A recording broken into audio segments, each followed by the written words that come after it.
Hi, Eve, you're the Chief Executive Officer of the Association of Brickwork Contractors. Can you just sort of explain a little bit about your role? Yes, I am. So as you say, I am the Chief Executive of the Association of Brickwork Contractors. We say ABC for short. The ABC represents large brickwork contractors across the UK who belong to the association because they believe in the common goals that training, health and safety, employment and quality assurance, if they work together, that will better their industry. I work with the members to achieve their goals. And how long have you been doing the role? I've been in my position now for 5 years. Blimey, it's quite a time already, because there's been lots of changes in that time. So obviously you've got a big love and admiration for the brickwork industry. Can you talk us through a few of the changes you've seen in the industry over the last few years and recent change in demand for new buildings and homes you've seen? Absolutely. So over the past few years, there have been a lot of changes and significant events that have really impacted the way that we all work and the way that we will work and continue to work in the construction industry going forward. We went through Brexit, which affected employment law and severely impacted labour supply, especially in London.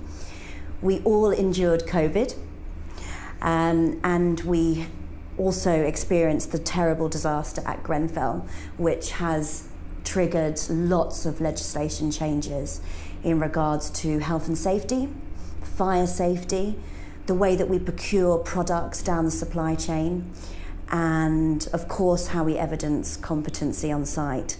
So a whole host of changes over the last few years. It's been challenging, but it makes us extremely resilient, and that's why I do love the industry so much. As you say, brick demand remains high always, and why wouldn't it be? It's fire resistant, it's durable, it's sustainable, and it just looks absolutely fantastic on a building when laid by a good bricklayer. Indeed, yeah. Do you feel those changes over the last few years have galvanised the need for the ABC and what they stand for and what they do? Absolutely. The fact that we provide a platform for our members to work together on issues and changes is really why the ABC is so important. Brilliant. So through the Future Homes Standard and Building and Safety Bill, there's been a lot of changes that will affect your members. What sort of feedback have you had from them about the changes and how they're approaching how they work going forward? So I suppose a big one at the moment is evidencing competency on site. For ABC members, this is the one that we're working on, focusing on at the moment, which comes directly from the Building Safety Bill. The ABC members and the ABC are really focusing on the golden thread of information that is the auditable trail of information that runs through the whole of the building cycle. The ABC has a really unique setup with the ABC Assessment Centre, where we're able to take direct feedback from our members and instantly feed that into the ABC Assessment Centre, where we are able to deliver proper accredited competency-based training so that bricklayers and brickwork contractors across the country are able to evidence their competency and the roles that reflect the skills on site. We're really proud of what we've done with the ABC Assessment Centre and the service that we offer the brick industry. For example, we have identified the requirement of a more robust passive fire protection qualification from main contractors and tier 1 contractors. And we have been able to work with our awarding body, NOCN, onboard that as our qualification and start delivering upon it quite quickly. So members are able to approach projects with confidence and with compliance. Is it something you're also able to sort of also feed back the information from your members back to their supply chain, so it helps with change, new products? Because obviously that's a big part of all of these changes, is suppliers being able to get on top of them and Absolutely. provide products. And I should have mentioned beforehand, the ABC also has an associate membership base, which is made up of manufacturers and suppliers. So the information that we have and what we are doing as an association for the industry is conveyed properly to the manufacturers and suppliers that make up that supply chain. Fantastic. So what changes have you seen in the ways which brick facades are being used and designed, and how that's affected the training requirements for your specialist brickwork contractors? So modern masonry construction has made for huge changes within the brick industry. The introduction of brick slip systems, brick soffit systems, pre-formed components made in factories has really transformed the way the bricklayer's role. And this needs to be updated within the training standards. The ABC have worked extremely hard to keep up to date with all the innovations that are happening in the industry. It's rapid, and we are able to update national standards in the way that needs to be done. You know, bricklaying isn't all about laying to a line as fast as you can, one brick on top of the other. It's not all about that facade, it's everything behind it. Bricklayers have a huge responsibility for everything within that cavity, which is integral to the building safety, and that needs to be properly reflected in the training. Yeah, no, I think you're absolutely right. I think there's lots of elements that are changing with slab edge details and things like that. So do your members embrace the sort of off-site things, or is it something that the modular and off-site things are concerned for them as a bricklaying industry? We have to embrace everything. You know, change is inevitable in any industry, and our bricklayers, to win work and to be on top of their game, have to work with the changes that are happening. So obviously the ABC does a lot to champion the awareness and introduction into the building industry to the younger generations.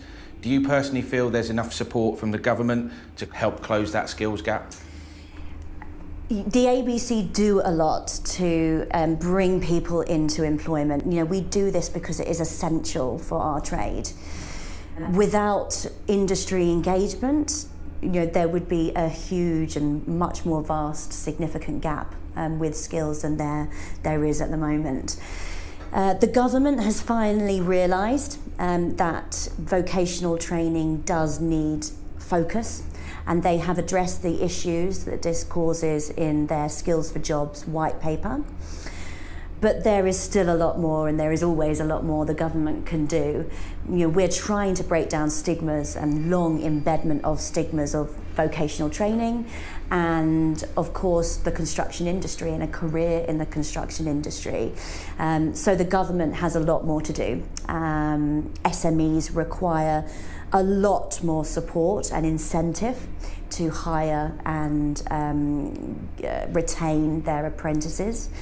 And we need to look as a country, and focus on the vocational training delivery in FE colleges as well. Do you think there's, as well as the government support, do you think there's more that suppliers and manufacturers and even sort of tier one contractors who rely on subcontractors to achieve their build? I think absolutely yes. I think anything that industry can do to support apprentices, to support full-time students in colleges, with products, with building materials, is essential for young people to come into the industry. Absolutely. Brilliant. So obviously as an industry, we're working towards the target of net zero for 2050. Do you feel that firstly we will achieve this date, and secondly, what do you feel is from the industry is needed to help achieve this goal? I believe the quote is that target is one of the most ambitious targets in the world. Yeah. The progress that we've had so far, which has been good, there's still so much more and so much further to go. And so the energy efficiency standards that we set now are really important to keep us on track to the 2050 target. I believe the supply chain has to work together. Communication is key, Manufacturers have a pivotal role, so more incentive for research, more incentive for the development of new products that are made from lowering emissions is pivotal.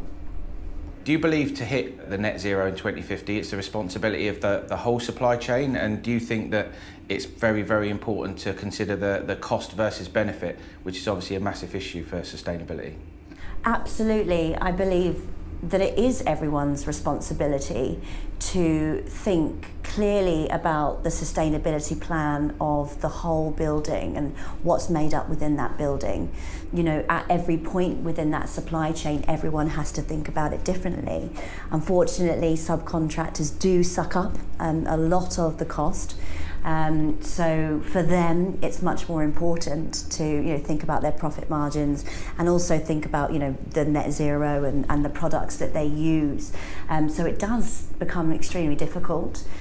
How about you? I mean, from your perspective, how do you feel about that? Well, I totally agree with your position that often it is the subcontractor that lands up having to take the pinch or suck up the additional costs. Yeah. I think at Leviat we would like to see far more engagement from the whole supply chain, from the subcontractor right up to architects and engineers. There has to be an education and a commitment from all of those to engage, and we would love to play our part in regards to CPDs or training or product development if we can get these people to talk and transition from everything being about cost to what's more of a sustainable solution to achieve the goals. Thanks for that today, Eve. That's been absolutely fantastic. Thanks for your time, and hopefully you've enjoyed the conversation as much as I have. I have. Thank you, Simon, for having me. Thank you.